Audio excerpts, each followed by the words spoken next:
Do we make science fiction anymore? Do we? I mean, I'm not sure. This is all of the science fiction films that have released so far in this decade, 2020s. I'm only halfway through, but I don't know. Just doesn't seem to be like a huge argument for the fact that we do. I mean, you look through this list here, and this is based on just like popularity, and it's just kind of a lot of maybes, kind ofs, sure's, and that's going to be kind of a huge theme of today. It kind of seems like science fiction is just a hard genre to really get into. Sonic, is that science fiction? Sonic science fiction? Is it? I don't know. It's a video game, and I guess Doctor Eggman Robotnik. I mean, I guess he makes robots and such, and he's like an evil scientist with it, which is like a staple of science fiction. But I don't know. I mean, you got some definitives here. You got Dune. I mean, that's one of the oldest science fictions right there. I mean, that's a staple. Everything, everywhere, all at once. Sure. I mean, sure. You can hear that a lot today. Sure. I guess so. Maybe. I don't know. It's more action though. Personally, that's what I take away from it.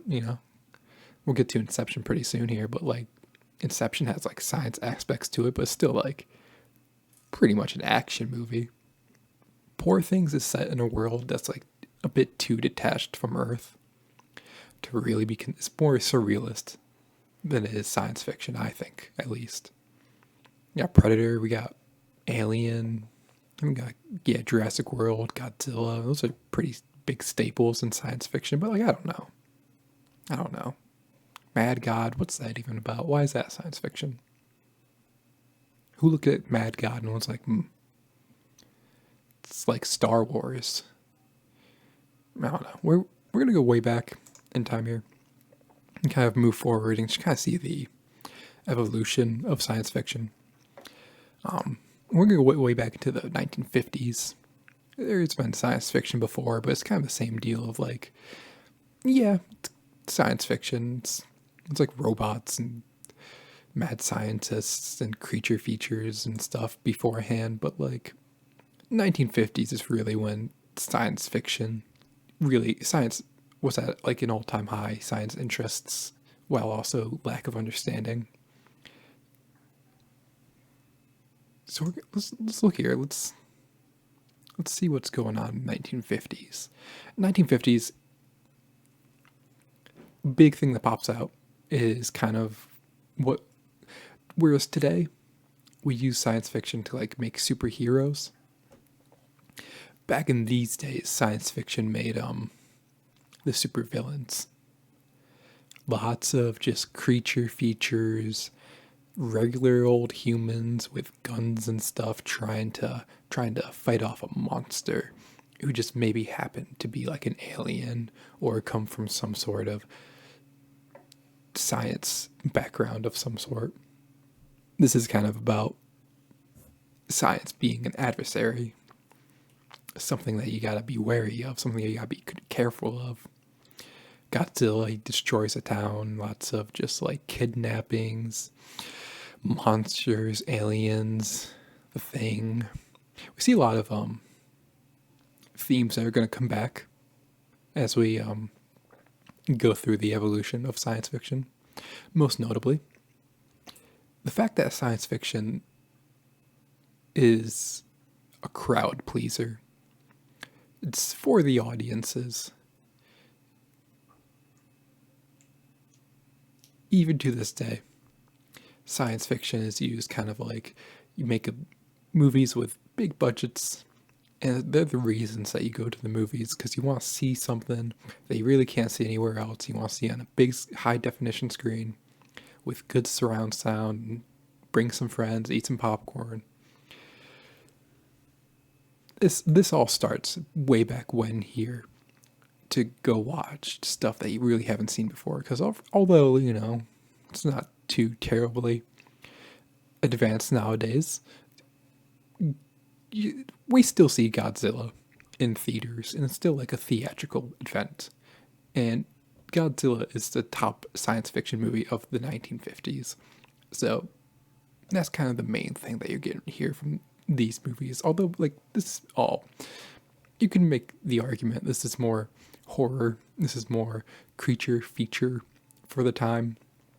I don't know. You're dealing with aliens. And if it's not aliens, it's a monster made from some kind of scientific event. But like definite scientific, not just like a spider bit you. Like the Fly, the guy makes a teleporter. He's a mad scientist. And that he turns into a fly because of that. That's way more science fiction than just like superhero. I think there's a line there that has to be defined. It's not the same thing. It's different. Also, like the Fly didn't use superhero powers. He used like it was a question on like what it means to play God and the morality of that.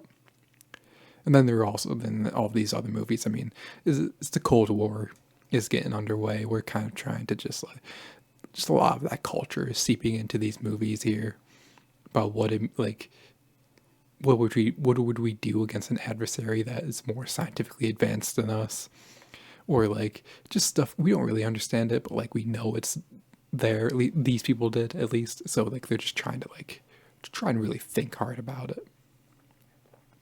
The day the Earth stood still is pretty good. Like this is like one of the only ones where it's like kind of see like a little bit of Twilight Zone science fiction peep through here, which we're not going to talk on, unfortunately, because we're talking about movies today. But Twilight Zone is probably one of the biggest examples of science fiction out there, and I think that's what science fiction is. It's like kind of like asking a question more than just being like, this is a thing that happened that is loosely related to science. Like the day the Earth stood still is a situation that you want to watch because it poses a human problem. It's not just an alien came down to Earth. It's an alien came down to Earth to like evaluate it and make decisions.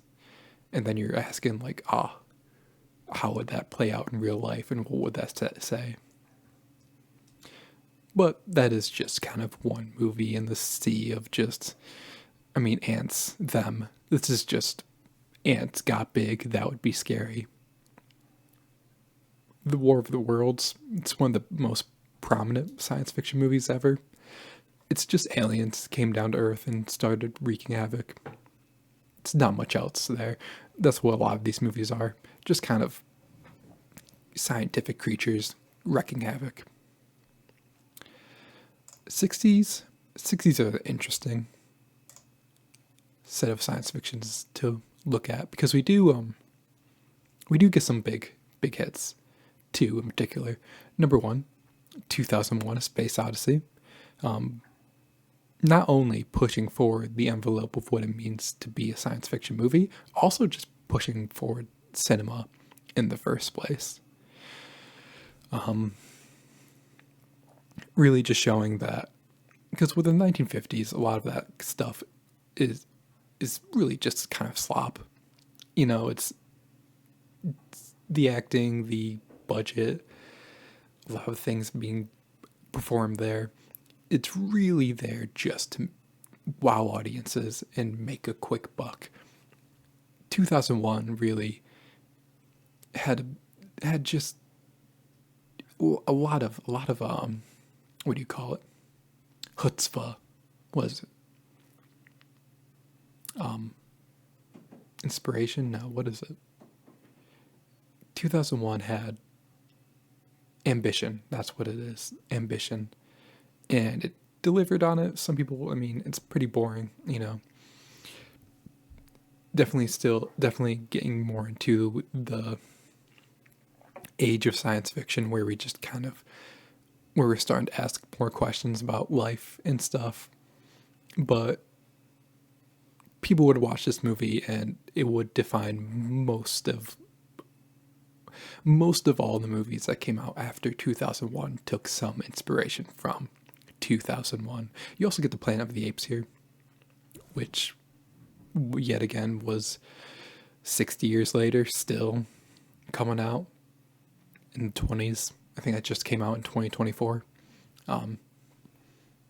Really interesting concept that it's very flexible in what you can do with it. You can explore what a world full of apes and how that came to be. You can explore a lot of concepts there, and you can make a lot of very theatric movies, which we have seen. And then there's a lot of just kind of like Godzilla makes a lot of those Godzilla movies. I forget who the guy or what this era of Godzilla movies was called, but these are a lot of those. You get The Last Man on Earth, pretty iconic story there, being adapted into film all the way till today. We still have I Am Legend with Will Smith, although even that's pretty old today, but I'm sure one day this movie will get remade at some point. And honestly, pretty, besides like some big hits, I feel like science fiction was kind of taking a little bit of a turn here. Like, if you weren't 2001 A Space Odyssey, you were kind of sideshow garbage. I mean, Doctor Who shows up a couple of times down here with the Daleks. It's kind of used as spectacle and not really seen very seriously. And I think that's why 2001 was so pivotal. It took this genre that was on the downhill and brought it up. It just took something that people were kind of writing off during the time and showed its potential. So let's go into the 70s here. We're going to see a little bit of an uptick here. Most notably, to this day, we get the release of Star Wars. Just kind of showing that people like sci-fi and that it does have some merit. Obviously, Star Wars kind of redefines the genre in a way. It just redefines how you make an adventure and the scope that you can use for that adventure, right? Because after Star Wars, like, movies on Earth kind of seem boring now. Like, these people went to space and different planets and fought aliens in an empire. It was the blockbuster of blockbusters for its day. And you're like, now when you do a science fiction, people are going to compare it to Star Wars and the amazing special effects that it had for the time. And they're going to ask, well, is it Star Wars? And you kind of have to rise to that challenge and answer it if you want to make a sci-fi movie. And there's still a good couple of other examples during this time. You're starting to get some examples of just like, is this really sci-fi? Right? Clockwork Orange. I mean, I guess it's dystopian. It's like future-ish-y. It's different worldy. It's not Earth. But like, what is it? I don't know. Maybe it's sci-fi, I guess. It's a good movie, but Alien is certainly sci-fi. It has alien right in the name. Great horror movie.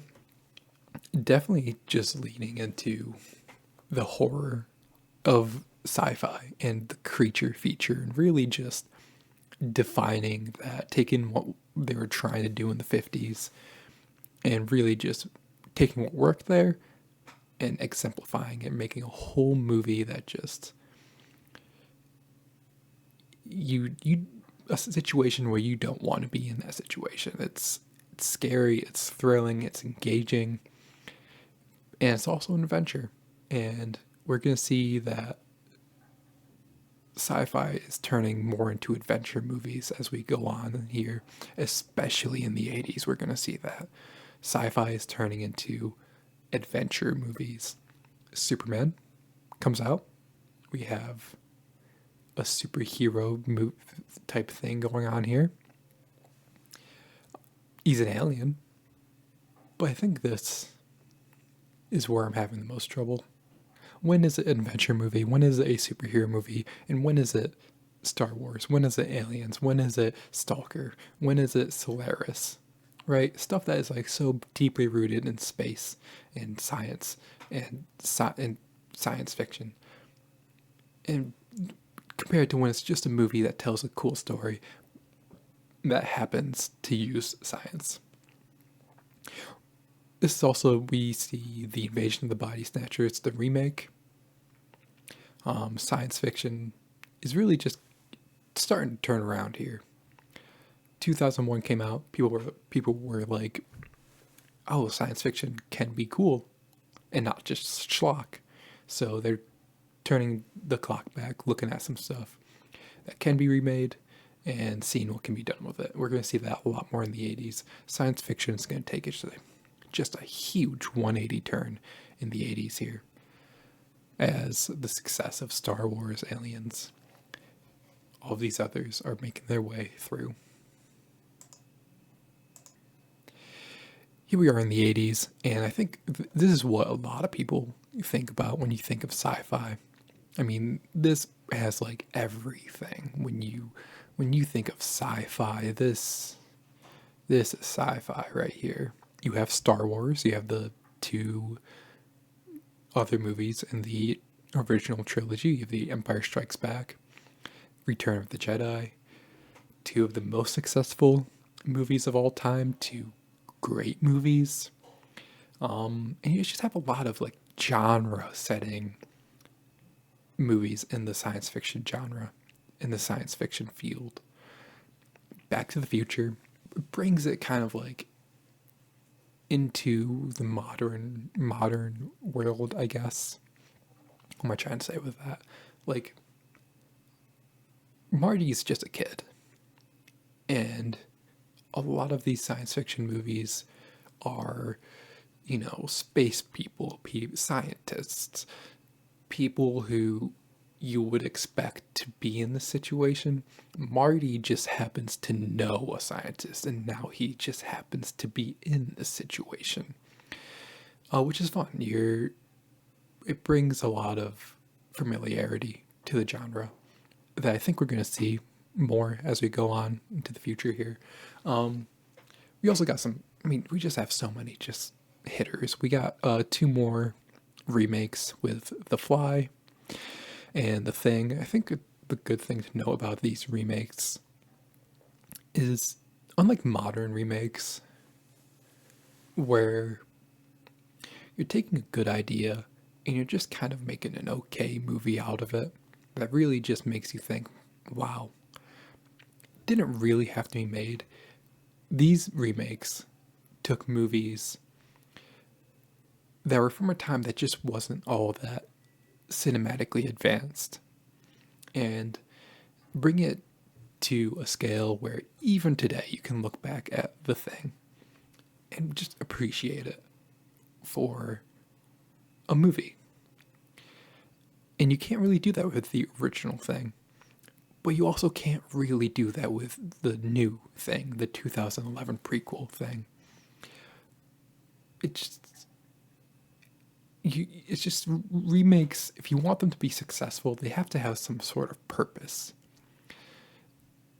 They can be successful no matter what, but like if you want them to, like, they made these movies because they deserved to be remade, and they had a vision going into it of what this movie could be in a remake. And they're so similar in so many ways. The Fly, The Thing, and The Invasion of the Body Snatchers. It's wild that they all came out around the same time, but it's also just like a product of its time.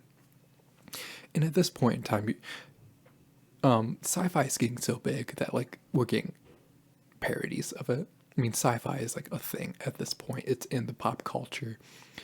Sci-fi is fully a thing with Spaceballs. And even stuff like Killer Clowns from Outer Space. Sci-fi is just reaching its hands all over the place. Aliens gets a sequel, which takes the original Alien movie, and like repackages it into what is something completely different, but still as good. E.T., stuff like E.T. and Back to the Future, are bringing science fiction into a place where it really feels quite at home. You're making family movies out of this. And whereas where you're looking at the 50s, science fiction was all just kind of like creature feature horror movies, scary things for the time, stuff that teenagers would go to watch and be hooligans. Now you're looking at movies where like parents can bring their kids and watch this stuff, and that's a whole bigger audience that yet again you're just going to keep seeing this time and time again as we go into the 90s, the 2000s. And I could just keep going down the list here. We got Terminator, we got Bill and Ted, we got Predator, Scanners. There's just so many just movies. Twilight Zone gets its own movie. That's a whole thing of itself. More, superheroes, critters. You're getting a lot of stuff here. I didn't even mention The Blob. It's also a remake, much like The Thing and the Fly. Just a lot. Just 80s were brimming with science fiction and what was truly science fiction. A big reason, like, because a lot of these movies, like, you look at Terminator, like, that's not supposed to be a cultural icon like that it became. But it's something that the audiences were missing at the time.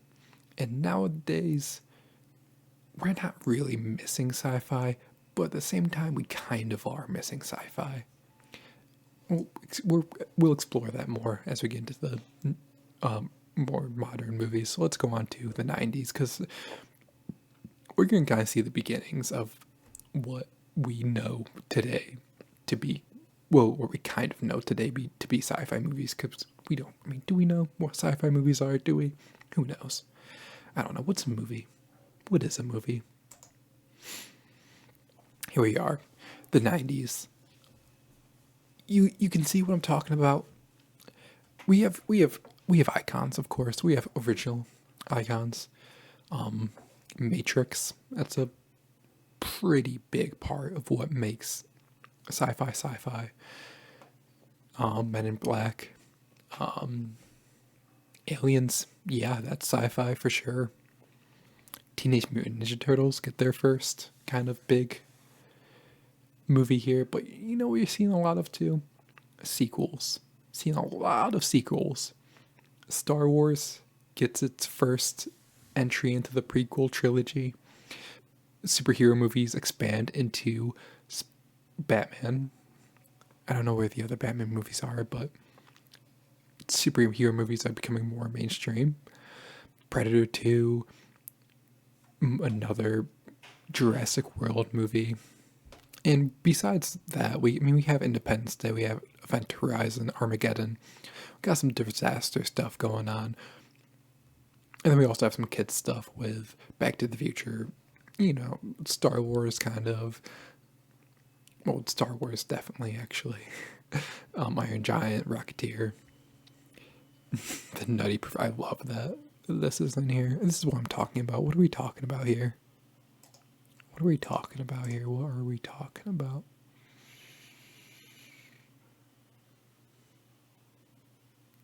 Okay. Yeah. I mean, yeah, it is. Yeah, sure, yeah, it is. Spawn? Yeah. Yeah. Yeah, sure. I don't. Is it? Is it? Is it a sci-fi movie? We're starting to ask those questions. Is this a sci-fi movie? But like kind of only. We get another parodies with Starship Troopers. Some more creature features. Is it? See, now we're starting to ask questions. More questions are coming up. Austin Powers? It's a sci-fi movie? Is? I guess. I don't know. Apparently. So, I mean, we're having fun here. It's lots of fun is being had here. We're still seeing, I mean, throughout this whole thing, we have been seeing audience pleasers of movies. Michael Jackson is appearing alongside the Looney Tunes. Audiences are going to want to see that, and it's going to make $1 billion, of course. Maybe not in this time, maybe not it's going to make $1 billion at this time, but it's going to make a lot of money. And that's why they made movies in the first place. That's why they make sci-fi movies in the 90s, and that's still to this day why they make sci-fi movies, because they make a lot of money. Let's look at the 2000s. 2000s, we're gonna see some stuff here. Alrighty. What are we looking at here? Eternal Sunshine of the Spotless Mind. That's one where I'm less like, oh, it is, and more like, oh, it is. Like, yeah, I guess, like, it is. It's science, and it's exploring a concept, and it's asking a question. Sure, yeah, yeah. Eternal Sunshine of the Spotless Mind, yeah, that's a science fiction movie. Wall-E, yeah. Avatar, yeah. Now we got Spider-Man and Iron Man. Yeah, I guess they are. I suppose so. Star Wars finishes its prequel trilogy. What's Children of Men, V for Vendetta? Is science fiction just a possible future? What science happens in V for Vendetta? He makes a bomb. That takes science, I guess. Children of Men. That's just kind of like a messed up situation all around. Like, how much science is in that? It asks questions, philosophical. Get Hulk. Yet again, we get I Am Legend. This is the same story of The Last Man on Earth that we've seen way back. I think that was the 60s, maybe the 50s. Actually, I think it was the 60s. X-Men movies are getting started there. War of the Worlds gets remade. We're starting to see some remakes here. Disaster movies are pretty big these days. 2012, The Day After Tomorrow. Superhero movies are getting big. We got Fantastic Four. And we also got a bunch of kids stuff. We got Clone Wars, we got Zethro, we got Monsters vs. Aliens. Austin Powers, yet again. Austin Powers, that's a science fiction, I guess. It's, I don't know, kind of Aliens vs. Predators. That's pretty cool. I don't know, it's not a good movie, but like, yeah, sure.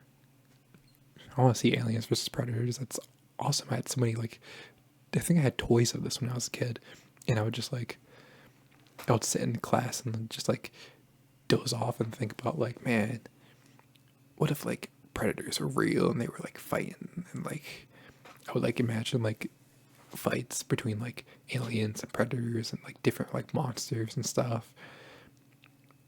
That's pretty cool. Robots. It's probably more of a science fiction movie than half of this stuff. I don't know. We're starting to ask questions here. This 2000s, with the 90s, we're kind of asking questions. The 2000s, we're definitely asking questions. Really, what is a science fiction movie? That's a science fiction movie because it's a modern science fiction movie. That's what science fiction movies should be. I mean, not saying science is the best movie ever. I'm just saying that that idea of aliens in the modern world is portrayed in science in a pretty effective way that is more than just action adventure with scientific undertones. Let's go to 2010s. We're going to have a real fun time in 2010s. Okay. So, first thing to note here, Marvel. Anybody heard of that? Marvel. That's pretty cool. Yeah. I think I can go across the entire list and I can there's not a line nor a column that is void of Marvel, or even DC is doing some stuff here. This is all the same realm of stuff and things. Just, yep, they're superhero movies. I guess they are science fiction. But to be fair, in the 2010s, we do get a lot of like genuine science fiction movies. We get Interstellar, we get Arrival, we get The Martian, we get Ex Machina. I mean, those are four, like, not only great examples of science fiction, some of like the best examples of science fiction.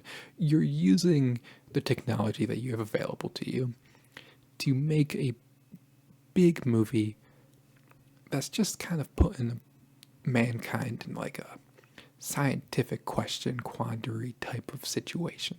Just trying to figure something out. Like what would happen? What would happen? I don't know. What would happen if Matt Damon was on Mars? We watch The Martian, find out what would happen if time and black holes and stuff. Interstellar. So like I think the 2010s, and I mean I guess that's just really what modern Blade Runner did it better than the original. Be straight up, the original, I don't know, it's okay. Her, it's, yeah, science fiction, yeah. I think what the mains say of, I mean, you look at this, just a lineup of movies here. Rise of the Planet of the Apes was that was a good remake. This is what I'm talking about when I'm talking about remakes. You're taking something that's old and you're doing something good with it. It's a deserved remake. It's not just a remake for a remake. It's, you did something not only new, but good with it. Gravity. That's an alright. That's like the most okay movie ever. It's like, I forgot about it, but yeah, it did some good stuff in it, I guess. But I completely forgot about that movie. Purge. Again, that's just kind of like dystopian, different, futuristic kind of world. I don't really know if it's science fiction, but sure. The main theme here is we're getting to a lot of yeah, sure's with a few standout definite yeses. I think that's still where we stand today. Let's go back to the 2020s and really just ask ourselves, are we making science fiction anymore? Are we? I guess so. We are. Same thing with the 2010s. We definitely, I mean, these four movies, like, you can definitely make the argument that these are some science fiction movies. And there's definitely just other things going on here where you're like, yeah, those are science fiction movies. As far as with loose or even strict definitions of the word science fiction, these are. And you know, I feel like we didn't really go anywhere today. And that's okay. That's kind of what this genre has done for the last 60, 70 years at this point now. It's always moving in some sort of direction, going to horror, going to adventure, going every which way, going back on itself, doing things it already did, remakes. It's a weird genre, but I like it. And when people ask me, what's your favorite genre? I like to say science fiction because, one, that could mean most of movies. But two, it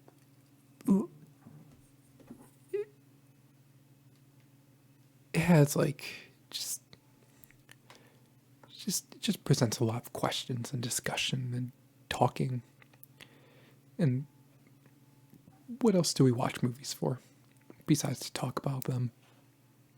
I don't know. That's kind of all I got today. Thanks. And hopefully you got something from this. You didn't have to, I guess, but to answer the question, do we still make science fiction movies? Sure. Yeah. It's not the same, but nothing's ever the same. Have a good one.